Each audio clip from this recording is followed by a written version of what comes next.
Hello friends, welcome to our channel YTH India, and today we are going to discuss our remaining part of making of the constitution. तो हमने making of the constitution के बारे में पढ़ा था और उसमें हमारा जो था आपका लास्ट पार्ट थोड़ा सा उसमें रह गया था, जिसमें हमको बात करनी है इंटरिम गवर्नमेंट की फॉर्मेशन होने तक की। तो 1946 तक तो हम आ ही चुके थे, तो अब हम इसके लास्ट पार्ट की बात कर लेते हैं। ये जो है हमारा मेकिंग ऑफ द कॉन्स्टिट्यूशन का थर्ड पार्ट है। तो इसमें हम देखते हैं लास्ट पार्ट में क्या हुआ था। आपका 3 जून 1947 को 3 जून 1947 को ये आपका मेकिंग ऑफ द कॉन्स्टिट्यूशन का ही पार्ट है। तो हेडिंग डाल लेते हैं, इसमें आप डाल लीजिए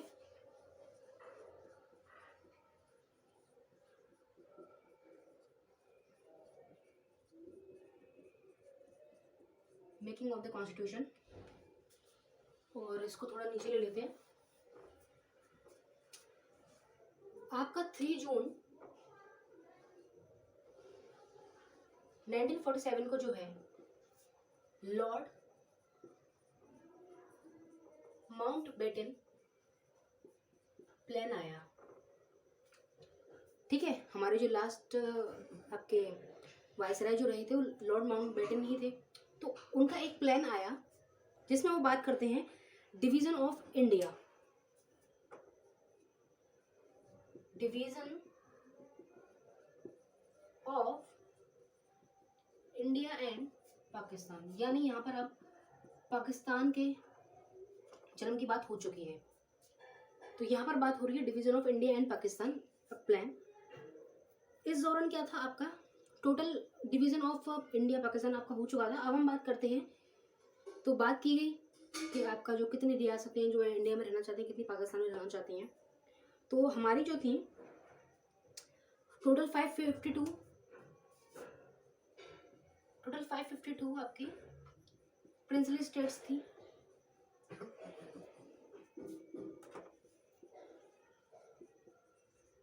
ठीक है, टोटल 552 हिस्सों में जो था हमारा भारत बटा हुआ था। आपका छोटी छोटी रियासतें थी। उसके बाद अगर हम बात करें कुछ बुक्स जो हैं उसमें 565 का भी जिक्र है, लेकिन मेन जो है हम आपका 552 ही मानते हैं। इसमें से हुआ क्या आपका कि 549 तो इंडिया के साथ आ गई उस समय ही, तुरंत ही 549 जो थी ये आपके इंडिया के साथ आ गई। अब रह गई 3, कश्मीर,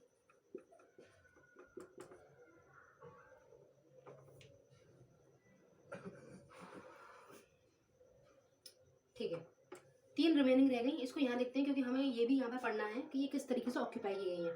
3 रह गई, कौन कौन सी? कश्मीर, हैदराबाद, जूनागढ़। अब जो आपका जूनागढ़ है ये आपका गुजरात साइड है। कहाँ पर है? गुजरात साइड। देखिए, इंडिया के आज़ाद होने के बाद कश्मीर जो था एक फ्री स्टेट था, ऐसे आप इसे समझिए, ये एक फ्री स्टेट था। इसके राजा थे राजा हरी सिंह।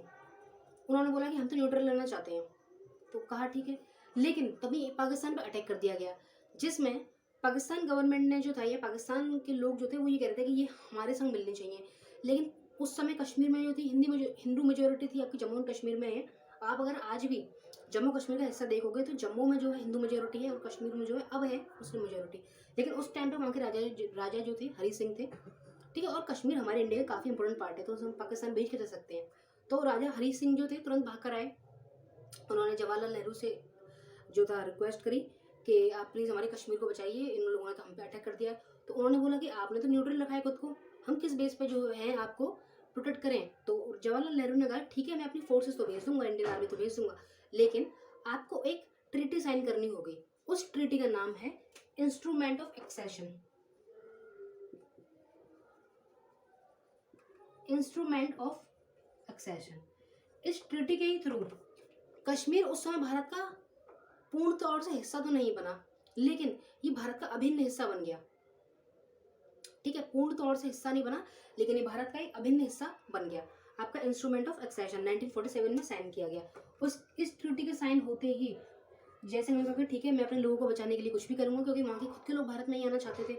तो उन्होंने इस ट्रीटी को साइन कर दिया कि इंडियन आर्मी गई और वहाँ से उन लोगों को खदेड़ दिया। आफ्टर डैट हैदराबाद की बारी आई।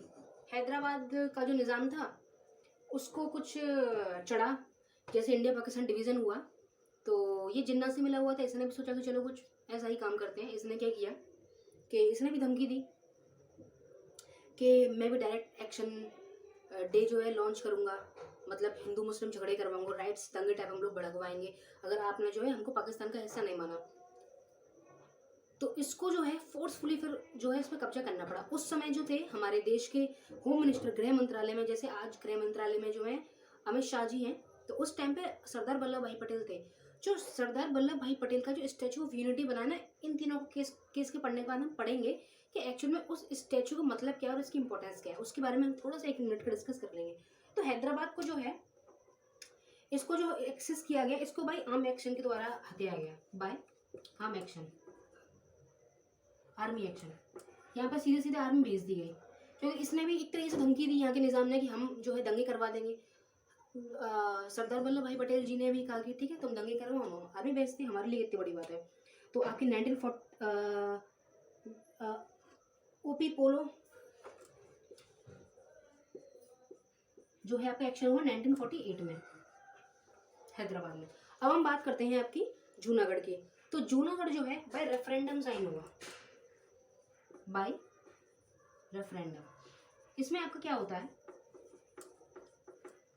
कि जूनागढ़ का राजा जो था वो मुस्लिम था, लेकिन यानी एक किंग या निज़ाम टाइप समझ लीजिए, लेकिन यहाँ की 80 से +% जनसंख्या जो थी वो कौन थी, आपकी हिंदू थी। तो यहाँ के जो पटेल भाई साहब थे, राजा तो कह रहा था कि मैं पाकिस्तान में मिलना चाहता हूँ, लेकिन सरदार वल्लभ भाई पटेल जी ने कहा कि तुम पाकिस्तान में तो मिलना चाहते हो, जनसंख्या से तो पूछो, हिंदू मेजोरिटी है वो वहाँ कैसे जाके मिलेगी। तो उन्होंने कहा कि आप प्लेबिसाइड करा लीजिए। प्लेबिसाइड का मतलब होता है कि जन जन में जाके एक तरीके से वोटिंग कराना, जनता की जो वोटिंग होती है उसे प्लेबिसाइड बोलते हैं। तो जब प्लेबिसाइड कराया गया तो 80% से प्लस लोग जो थे यानी हिंदूज थे वो सभी इंडिया में आना चाहते थे। तो यहाँ का राजा जो था फिर वो पंजाब के रास्ते आपका पाकिस्तान भाग गया, ये भी भाग गया। ठीक है, तो ये रेफरेंडम के थ्रू ये वाला हिस्सा भी जो है अपना आ गया। अब देखिए स्टैचू ऑफ यूनिटी का जो फॉर्मेशन है वो ये 552 टुकड़ों को किस तरीके से मिलाया गया। अगर उस टाइम पे सरदार वल्लभ भाई पटेल जो थे अपना जो है एक सही तरीके से नेतृत्व नहीं करते, तो आज जो हमारा भारत है वो 552 टुकड़ों में कम से कम डिवाइड होता। छोटी छोटी अखंड भारत ना होके ये 552 टुकड़ों में आपका डिवाइड होता, जिसमें से ये तो शायद पाकिस्तान के ही हिस्से हो जाते। ठीक है, तो इन्हें किस तरीके से जो आपका जो है मिलाया गया है भारत में, एक अखंड भारत का निर्माण करने में सरदार वल्लभ भाई पटेल जी का इम्पोर्टेंट नेतृत्व रहा है। वो उस टाइम पे हमारे देश के गृह मंत्री थे, होम मिनिस्टर थे, इसीलिए उनकी याद में, उनके इस महान कार्य को देखते हुए वो आयरन मैन ऑफ इंडिया बोलेगा, क्योंकि उन्होंने अखंड भारत का निर्माण किया है, इसीलिए स्टैचू ऑफ यूनिटी बनाया गया। यूनिटी का मतलब एकता। ठीक है, उसका सीधा सीधा मतलब यही है। अब हम बात करते हैं, ये तो हमने आपकी जो थी बात कर ली आपकी स्टेट्स की। इसके अलावा अब हम बात करते हैं आगे बढ़ते हैं। इसमें हम टोटल कॉन्स्टिट्यूएंट असेंबली की मीटिंग कितनी हुई है, आगे बढ़ते हैं। और आज हम इंटरिम गवर्नमेंट के बारे में भी इसमें पढ़ लेंगे। बात करते हैं इसमें टोटल मीटिंग्स कितनी हुई हैं कॉन्स्टिट्यूएंट असेंबली की।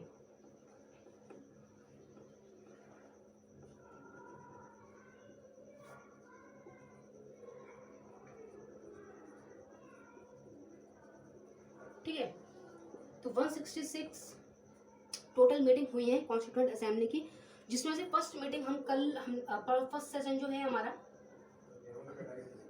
उसमें बात हो रही है 9 दिसंबर 1946। 9 दिसंबर 1946 को पहली मीटिंग हुई है, और लास्ट मीटिंग जो आपकी हुई है वो ये हुई है आपकी 24 जैन 1950। 24 जनवरी को आपकी यही वाली 166 मीटिंग जो है आपकी हुई है। ये तो हमारी फर्स्ट और लास्ट मीटिंग हो गई। इसके अलावा बात कर लेते हैं टोटल सेशंस कितने हुए थे। Total sessions of constituent assembly, तो टोटल सेशन जो हुए हैं आपके वो हुए हैं 11, और time taken to formation of constitution, संविधान के निर्माण में समय कितना लगा, तो ये तो मुंह जबानी आपको याद होना चाहिए। स्कूल में भी आपको कई बार बताया गया होगा, 2 साल 18 महीने 11 दिन।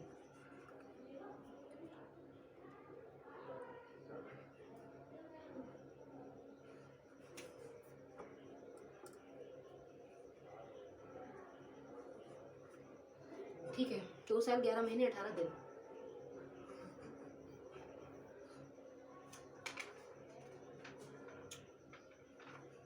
तो हम आगे बढ़ते हैं। टोटल एक्सपेंडिचर, टोटल खर्चा कितना आया,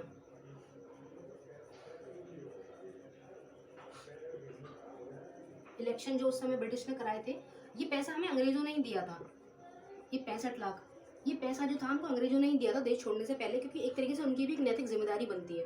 ठीक है, जिसमें से हमारा जो खर्चा आया था वो 64 लाख रुपए का आया था, हमने उनको 1 लाख ब्रिटेन को उस समय वापस कर दिया था। ठीक है, और वुमेन्स का पार्टिसिपेशन कितना था, वुमेन्स कितनी थी, वुमेन्स इन कॉन्स्टिट्यूएंट असेंबली, महिलाएं कितनी थी, 15 आपकी महिलाएं थी, कितनी थी, 15 आपकी महिलाएं थी, जिसमें से पहली मुस्लिम वुमेन कौन सी थी, तो बेगम रसूल एजाज, यही थी मैडम, बेगम रसूल एजाज।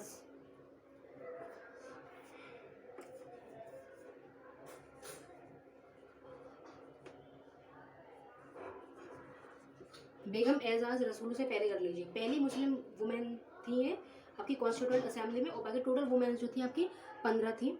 इसके अलावा हम बात करते हैं पहला सिग्नेचर किसका हुआ है। ठीक है, इतना आपने उसको समझ लिया होगा इसको।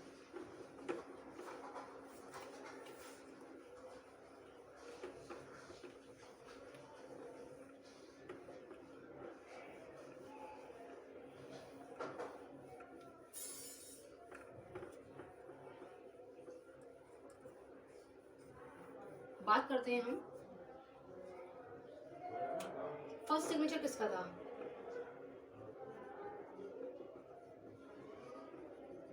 फर्स्ट सिग्नेचर और लास्ट सिग्नेचर,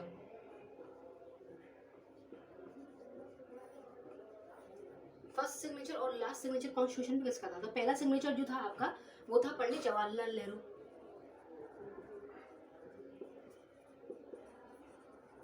और लास्ट सिग्नेचर जो था आपका राजेंद्र प्रसाद, डॉक्टर राजेंद्र प्रसाद, हमारे देश के पहले राष्ट्रपति, डॉक्टर राजेंद्र प्रसाद, या आप इसे ऐसे ही बोल सकते हैं कि आजाद भारत के पहले राष्ट्रपति। ठीक है, तो ये आपका हो गया। कैलीग्राफ इसको किसने किया था, यानी संविधान को सुंदर तरीके से सजाया किसने था। कैलीग्राफी का मतलब होता है एक art of beautiful hand writing, सुंदर तरीके से हैंड राइटिंग को लिखा जाता है, उसको हम कैलीग्राफी बोलते हैं। अगर आपने कभी देखा हो तो आपके स्कूल में कंपटीशन कैलीग्राफी का जरूर होता है, वो जो ब्यूटीफुल हैंड राइटिंग का कंपटीशन होता है ना, वो यही होता है। तो यानी संविधान को एक तरीके से सजाया किसने था, तो वो सजाया था आपका प्रेम बिहारी रैजदा।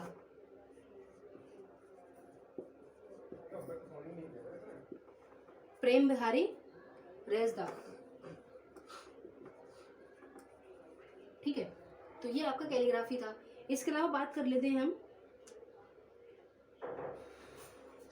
ठीक है, अब हम बात करते हैं इंटरिम गवर्नमेंट का फॉर्मेशन कब हुआ है।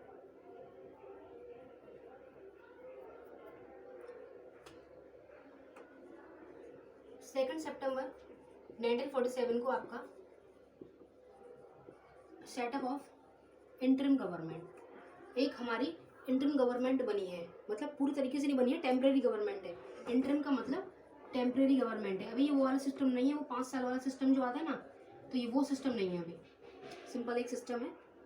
तो ये आपका 2 सितंबर 1947 वाला सिस्टम, 2 सितंबर 1947 को आपकी इंटरिम गवर्नमेंट की फॉर्मेशन जो है आपकी हुई है। अब हम बात करते हैं इंटरिम गवर्नमेंट के मेंबर्स कौन थे, मेन चीज़ जो है हम यहाँ पर आते हैं।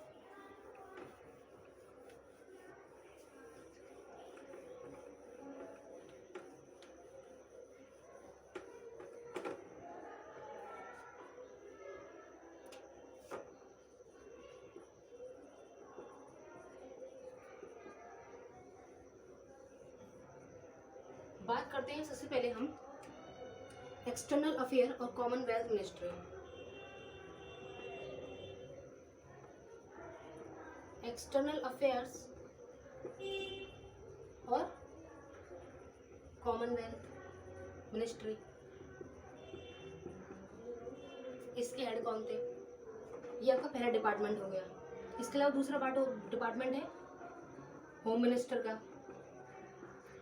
उसके बाद तीसरा डिपार्टमेंट है फाइनेंस का, फाइनेंस मिनिस्टर। उसके बाद चौथा डिपार्टमेंट जो है आपका फूड एंड एग्रीकल्चर।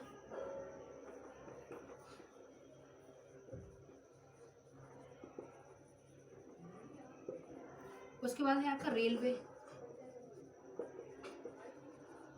उसके बाद है आपका लॉ। ठीक है, तो इसके तो आपके थे जवाहरलाल नेहरू।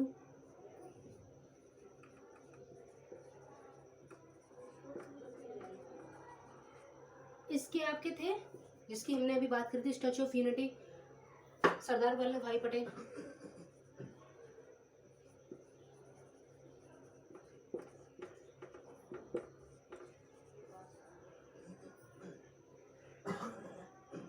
ठीक है, अगर हम बात करें फाइनेंस मिनिस्टर की तो ये थे लियाकत अली खान।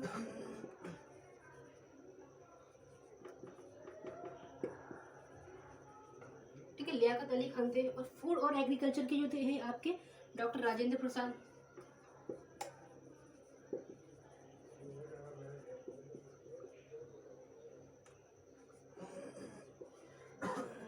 रेलवे के थे आपके असफ अली।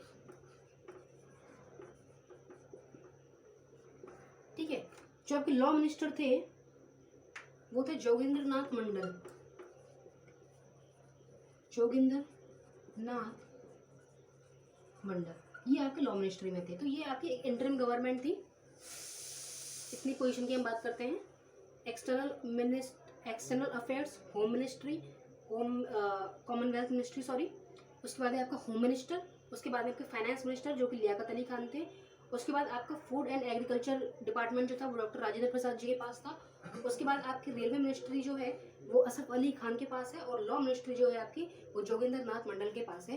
तो ये हमने बात कर ली आपका मेकिंग ऑफ द कॉन्स्टिट्यूशन का पूरा आपका कंसेप्ट समाप्त हो गया है। इसके अलावा हम बात करेंगे जो इम्पोर्टेंट आर्टिकल्स हैं, टोटल उन इम्पोर्टेंट आर्टिकल्स की जो है हम बात कर लेंगे।